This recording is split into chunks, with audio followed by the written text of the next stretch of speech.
As we close into the epic SMP finale, might currently be happening sometime around the end of April, as that's around the time where the current month of the server ends, and around the time frame the next month would kick in where Matt would have to pay for it, we've got a bit more stories and lore to go over until then.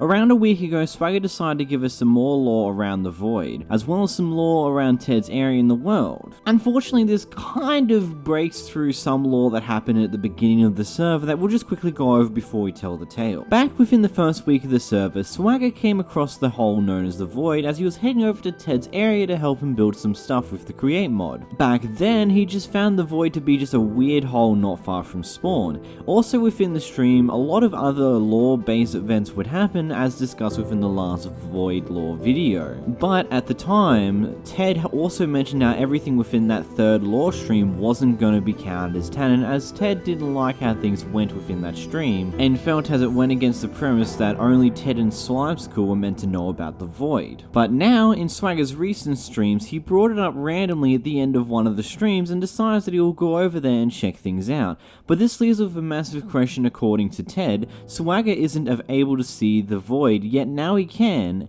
and can even remember the events of the stream that was claimed to not be canon. Likely the best way to take this is just to count the stream as lore, despite what Ted said after the fact in the original stream, otherwise this tale really doesn't make too much sense in context of the lore. Either way, let's go over the lore. After a long, hard day starting the economy, Swagger and J-Slat are heading back to their home in Bundaberg. When they make it back to their base, J-Slat looks over the lava pit outside of their door and thinks about jumping in.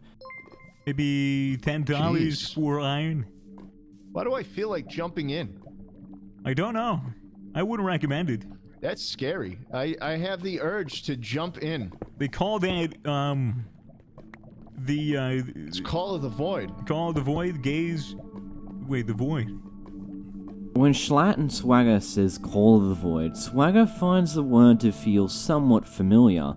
Schlatt, of course, having no idea what Swagger might be going on about, instead starts to question if he got the original quote right. They ultimately both dismiss it, and they walk back to their home base as Schlatt prepares to leave for the night. After Schlatt leaves, Swagger decides that he was curious about the hole. He would start packing his stuff away into his chest, and while doing that, points out how he's curious of something. He then heads out, saying that he wants to find out something about what Schlatt said just before, and see if he remembers everything correctly. As he makes it atop the hill around the Void, the music kicks in and he spots the hole.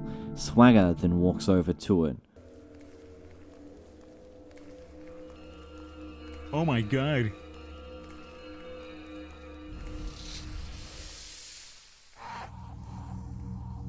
Oh my god. Yo, we pimp jumping.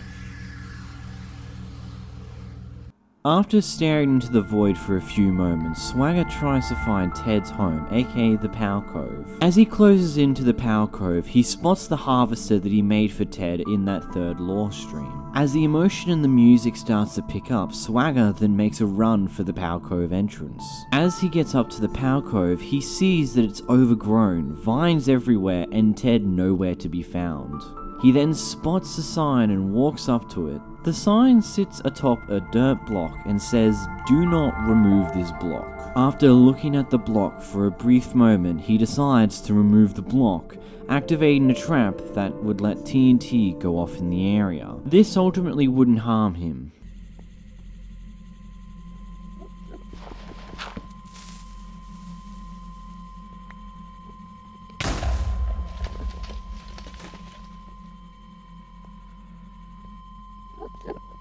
Okay.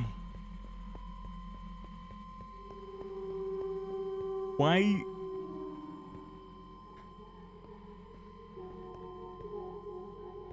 Okay. This is... If they're done, He then walks back towards the void and looks down into the hole. As he's staring down to the deep, dark abyss, he starts repeating to himself it's not a good idea, and continues to walk around the hole while endlessly staring down into it. He then walks away and the music ends. As he walks further and further away, he keeps looking back at the void as it calls for him. After waiting a moment, he starts to walk back and the music starts again. As Swagger starts to approach the void, Swagger starts getting chased by some mobs. First off a baby zombie, then some skeletons take some shots. As he runs up to the void, he quickly throws his bag off. As he was getting chased, it started to rain. A thunderstorm, no less. As he runs laps around the void, trying to think about what he got to do, he starts knocking mobs that are chasing him into the void. As he ran low on health, he quickly ran away for a brief moment to eat some food and heal back up, before walking back to the void, thinking about using it as a way to escape and get shelter from the thunderstorm and the mobs. As he continues to look into the hole, roaming around it, claiming not to be able to see any vines within the hole,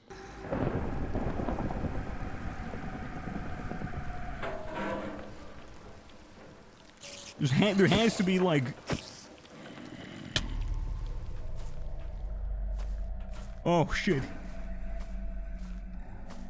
a spider then knocks him in. He grabs hold of a vine and tries to climb back up to safety. He starts to move to get closer to the edge to hop onto some land. He then gets close enough to place some dirt scaffolding for him to be able to jump off the vines. He then slowly makes his way down to a small cave where he sits down and takes a break for a minute in order to gather himself. After a few moments of being there, he realizes that there's no actual way out and decides to jump in. Jumping.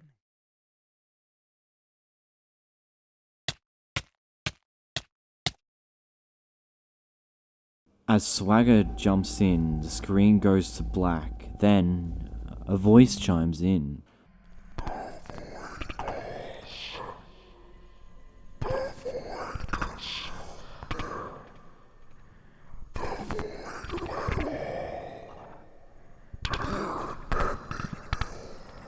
Swagger then wakes up in a panicked and echoey state, in a cave like the one Ted was in the first time he jumped into the void. But unlike last time, it's overgrown with vines and cobwebs everywhere, and the voice within the void being far more aggressive in comparison to last time. As he walks around, he discovers a few signs, one with "there is no God" written on there, and one saying "I am more consuming." As Swagger approaches the end, he sees the next hole, the entrance to the void.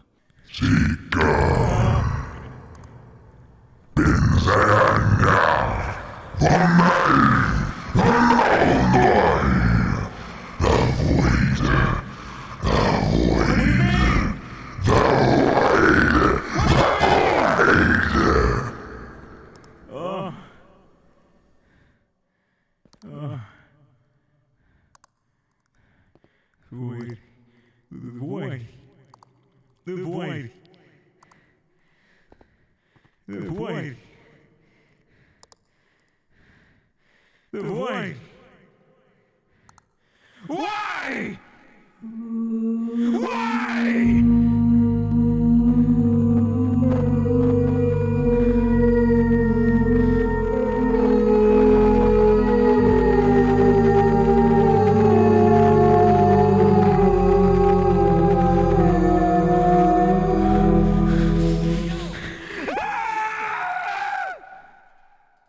As Schlatt jumps in, the music peaks higher and higher until we're transported back to Swagger's base, where he wakes up, seeing signs all over the walls that threaten to kill his gorilla. Whether they be in reference to the void or someone else is unknown.